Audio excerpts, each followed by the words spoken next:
Hey guys, we are back. Welcome, welcome to the Twitch stream. Now, I really feel honored because I never get to do anything with my Parisian coworker. All right, well, I'm honored too. How come you're taller than me now? Don't hate it because I grew. Oh, okay. Or I'm standing on something. Either way, don't worry about it. Yeah, nice trick. So, I am here again. You guys are probably already know one of my favorite skills and topics. I know it's his too. We're here with the AWS IoT team, and so I won't steal their thunder, even though I kind of want to. I'm going to let these guys introduce themselves. Fantastic people. So, guys, would you introduce yourself to the Twitch stream audience? Hi, everybody. I'm Sarah Cooper. I'm the General Manager of IoT Analytics and Applications for AWS. Kip? And my name's Kip Larson. I'm the Principal Product Manager for AWS IoT Analytics. Excellent. Fantastic. Yep. So I am really excited about this product, and as you guys probably know if you follow the blog at all, that I got the opportunity to touch it and feel it and get my hands dirty a little early. So instead of me doing all the talking and babbling, I'm going to let them talk about how great the product is, so you won't go, oh, she's just continually to talk about it, because I can.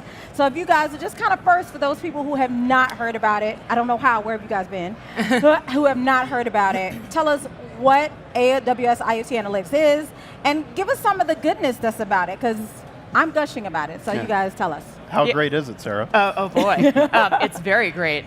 So one of the biggest challenges in IoT is the fact that you're actually measuring physical systems. So that means the world is a messy place, right?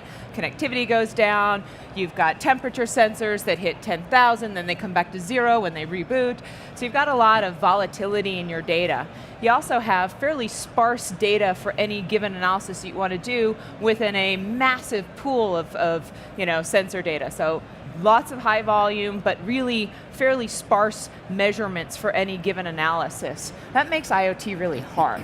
Now, the whole point of IoT is to do something with the data from the devices, right? Because once you connect it, you got a couple battle scars. And then, right? And then you're starting to get the bills, right? You got the connectivity bills, you got all these things that are coming online, but you haven't gotten the value yet from all that data. So analytics is all about how do we take that messy, hot mess of the data in IoT, how do we make it so that our tool sets that we love to use, machine learning like SageMaker, I bet you guys have heard a little bit about that this week as well. How do we make the data something that is clean and in the right format, enriched with context? I'll let Kip tell you about why context is so important. But basically so that we can see what's going on, we get that situational awareness, and then we can react. Whether that's closed loop automation or a business decision about which customers or features to focus on in the next design of a connected product.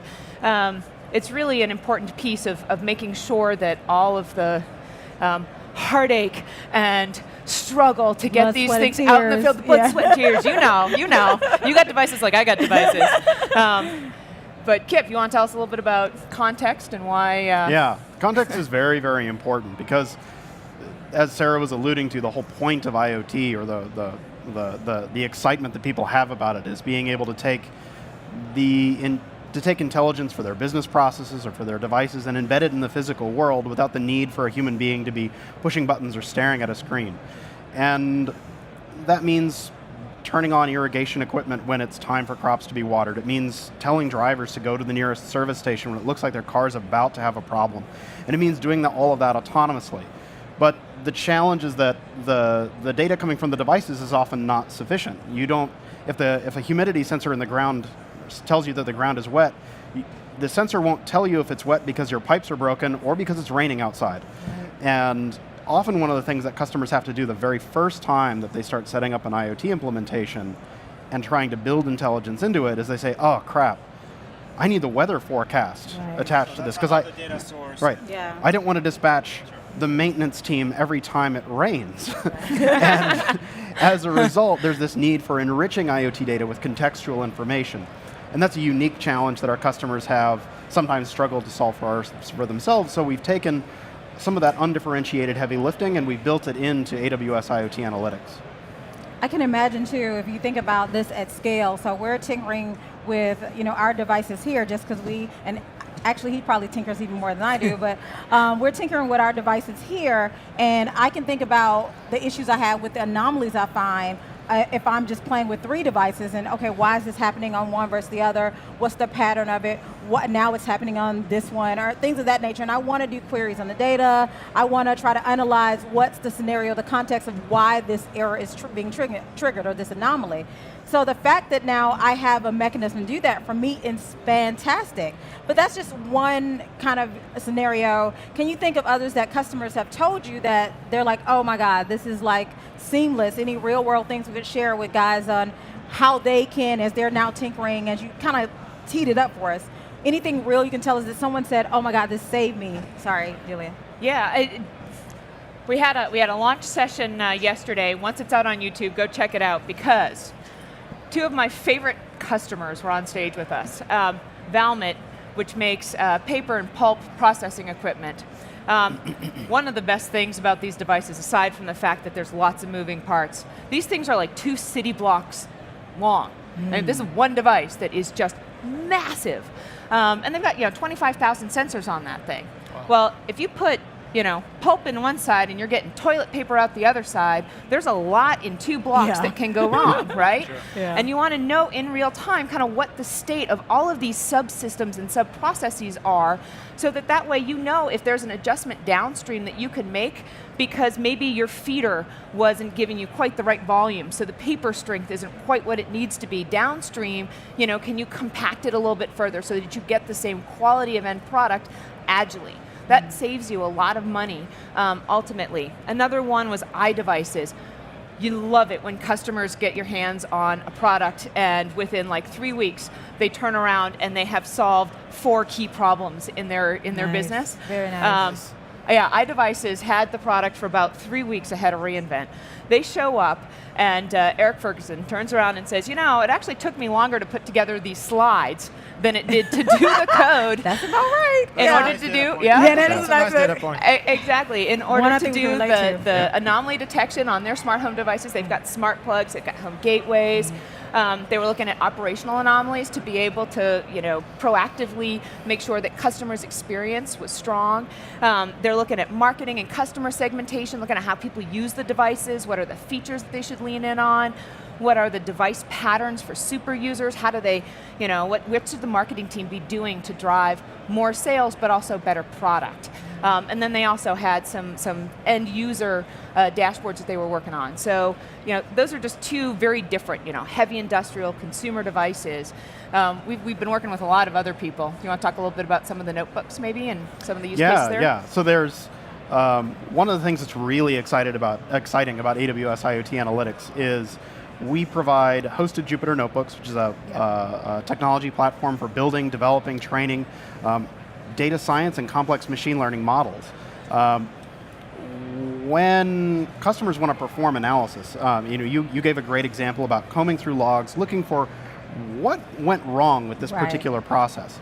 And that's very, very important. But one thing that customers with large fleets of devices or who are trying to build a new customer experience with a consumer product need to do is get at a relatively complex model for either the physical processes or the real world. So how many customer segments do you have? If you have a home security system that has a number of different usage modes, who are the groups of customers that you should be targeting? And the way that we believe our customers need to be solving these problems is by building models in Jupyter Notebooks. And so a great example of this is we've put these templates out as part of AWS IoT Analytics that show you, if you have smart home technologies, how can you leverage a machine learning technique like K-means to look at your customer population, all the usage that's accumulated in the AWS IoT Analytics data store, and say, which were my customer segments?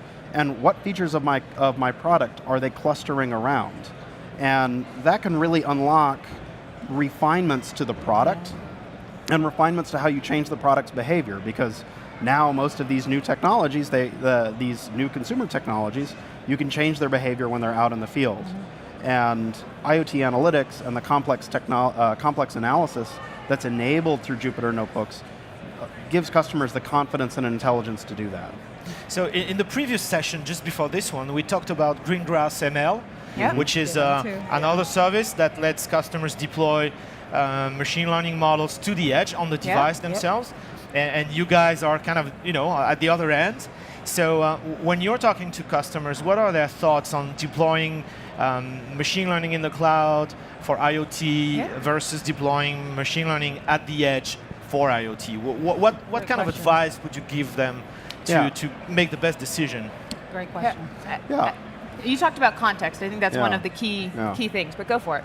Yeah, so context is key. So I don't think it's an either or. I think there's a lot that depends on the use case, and there are some situations in which the data that the device has in and of itself, the sensor information it's taking in, is sufficient to solve some problem. Maybe a complex problem. Maybe a very complex zero problem. latency problem. Right, and that's why we have things like greengrass on ML at the edge. Use cases like collision avoidance, where your sensor data is sufficient, and you do need it at the edge.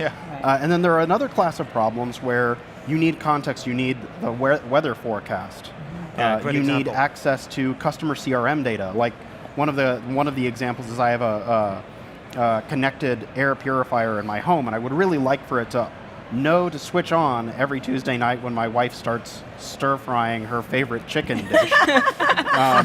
Or when my uncle, who's a smoker, comes over and doesn't comply with my requests not to light up in my house. And it's important to know a little bit about me, the customer, and my patterns. And for those use cases, there's a really strong need to have the ML happening in the cloud where those other sources of data are available. It's not an either or, it's an and, depending on the use case. What I do like about we talked about Greengrass ML and IoT analytics, the one thing that's great about the Greengrass ML is I can actually take a pre-trained model, so models that maybe I've created from the Jupyter notebooks and gotten information and context from IoT analytics. And because ML allows you to reuse, the either pre-trained notebooks that you already have, like maybe using Sage, we talked about it, then you could actually tie them together and get the best of both worlds, right? I have this data coming in, I have this model coming in, let's say I'm using Sage, so because ML can pick up your Sage models from your S3 buckets, maybe that's you're training and doing stuff here, and then you can put it out on S3, or let's say you just happen to do something with a model, right? So there's a whole bunch of integration points, right? So I don't think it's either or. I love your answer, and I fully agree with it. It's both, right? Right, it's you can machine do so learning much. everywhere, and if you can deploy it locally, you can take local decisions, zero latency. You could be offline, right? Not even connected to the cloud, and be clever. And just work with your local data. And well, all of it is working with SageMaker. Shameless plug for the session on SageMaker later today. Yeah, I know it's coming. I'll be on that one, so I gotta plug it in. We love the SageMaker guys, and I think one of the other really interesting use cases that we're looking for customers to work with us on this one is where we've got ML running at the edge. And that tells you what's happening at the device level, but you've also have the fleet level, and we've got ML running in the AWS IoT analytics components. How are we able to take a look at the comparison of output there and understand the ecosystem view, especially where you aren't talking about a device manufacturer that has lots of similar devices in a heterogeneous environment? The airport, right? The number of devices in an airport is insane. If you've got an ML model that's looking at baggage tracking, and then you've also got models that are looking at sensor health and are looking at security threats down on the line for that instant piece. How do you make sure that one is informing what the other might see as an anomaly? Hey, I sent this to TSA. Okay, that's not an anomaly necessarily. That's an action that was taken. Right. So getting the two to talk together and figuring out how to coordinate those insights can be extremely super powerful. cool area. All right, so I know we're running out of time, and I gotta tell these guys, or you gotta tell these guys how to get started. You already talked about you want people to try it out, play it out, get dirty with it. We all want to as well. Absolutely. If you kind of tell the guys how to get started and what's the best way to dig in there. Yeah, so I think it really depends on kind of where you're coming from. Rolling up your sleeves. We've got a limited preview right now, so you can go to the website, AWS IoT Analytics, and sign up for the limited preview. Once you've got on what we've got, hook up some devices as you did, Tara, and then just start learning how to do the pipeline, which is how you clean up pies. Exactly. You know, Raspberry Pis, your home smart home stuff. all over the place. There are, you know, Roombas out there that have, you know, create kits on them. There's a lot of robotics out there that you can connect to. And then play with a template. We have sample data sets in those notebooks, in those Jupyter notebooks. Right. We got jet engines. We got the entire, you know, air quality of Beijing. We've got traffic in SF. We've got solar panels that a couple of our engineers might have at home. We've got, I mean, we've got an incredible plethora of data sets to go play with if you don't already have data sitting in S3, that, you know, Kinesis, AWS IoT, these are all our ingest methods. But it just gives you a chance. I'm a physicist, right? It gives you a chance to go in, even when you're not a non-expert, right? My Python skills for machine learning, they're coming up. They're coming up. AWS IoT is not difficult. It's not a lot. I mean, I've been playing with Arduinos forever. Exactly. It's just a few lines of code. So if you haven't checked it out, I mean, AWS IoT, it's a great platform. Greengrass ML, IoT analytics. I mean, you will connect everything in just a few lines of code, so go and try it. And the bad news is you're going to have even more devices laying around, more gadgets all around the place. But yeah, it's good fun, right, Tara? More gadgets, more data. Guys, more data. All right, guys, we are going to wrap up. Stay tuned to Twitch Live and for more great things. We enjoy seeing you here. All right, guys, talk to you soon. Thank you. Thank you.